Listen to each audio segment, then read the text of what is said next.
या घटनेमागे राजकारण होतंय असं भाजपचं म्हणणं आहे।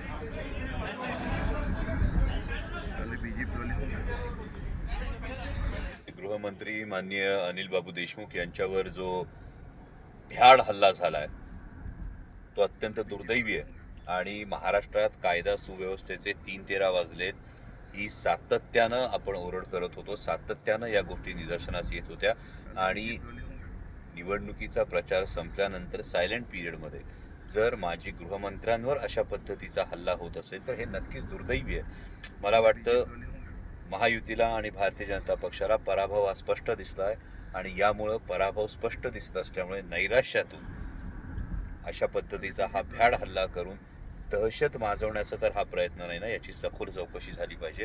या भ्याड हल्ल्याचा मी निषेध करतो आणि माननीय अनिलजी देशमुख यांच्या प्रकृतीत लवकरात लवकर सुधारणा व्हावी अशी प्रार्थना करतो। आपण दोन दृश्य बघतोय। एका दृश्यामध्ये अनिल देशमुख ज्या कारमधनं जात होते त्या कारवर दगडफेक झाली आणि दगडफेक झाल्यानंतर ते म्हणतात की बीजेपी वाले होंगे। बघा अनिल देशमुखांवर हल्ला कसा घडला। अनिल देशमुख हे नरखेडची सभा आटपून काटोलकडे जात होते आणि जलालखेडा रोडवरील बेलफाट्याजवळ अज्ञातांचा अचानक त्यांच्या कारवर हल्ला झाला। अज्ञात हल्लेखोरांनी देशमुखांच्या गाडीवर दगडफेक केली आणि या दगडफेकीत देशमुखांना गंभीर दुखापत झाली। त्यांच्या कपाळाला दगड लागला आणि ते रक्तबंबाळ झाले। अनिल देशमुखांच्या गाडीची तोडफोड करण्यात आली।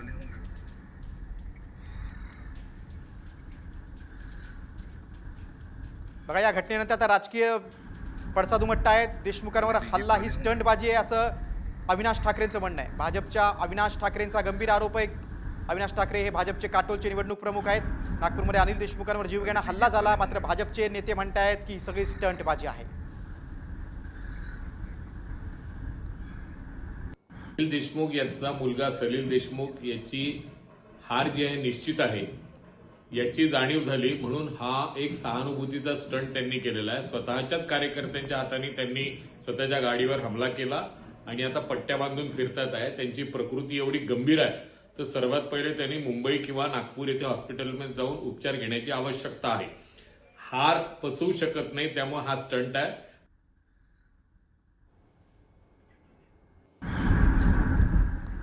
बीजेपी वाले होंगे।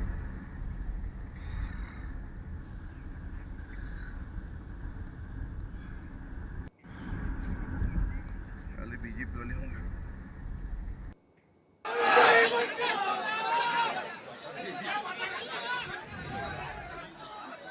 बघा काटोलमधील दृश्य बघतोय। देशमुखांवरील हल्ल्यानंतर आता महाविकास आघाडीचे नेते आक्रमक झालेले आहेत। काटोल पोलीस स्टेशनवर आहे, त्यांनी ठिय्या आंदोलन सुरू केलेलं आहे। आपण दृश्यामध्ये बघतोय पोलीस स्टेशन बाहेर सगळे महाविकास आघाडीचे कार्यकर्ते जमलेले आहेत। शरद पवारांचे राष्ट्रवादी काँग्रेसचे कार्यकर्ते देखील आहेत। देशमुखांवरील हल्ल्यानंतर आता स्थानिक कार्यकर्ते आक्रमक झालेले आहेत। काटोल पोलीस स्टेशन बाहेर त्यांनी ठिय्या मांडलेला आहे।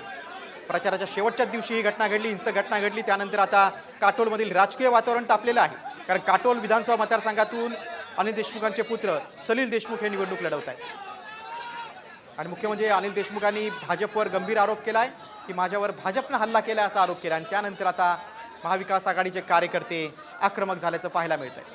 काटोल पोलीस ठाण्याबाहेर त्यांनी ठिय्या आंदोलन केलेलं आहे। भारतीय जनता पक्षाच्या गुन्हेगार नेत्याला अटक करा अशी मागणी यावेळी कार्यकर्त्यांनी केलेली आहे। तुम्हाला कारवाई करायला लागेल शांततेने सांगा, आपण करूया जे सर आले की तुम्हाला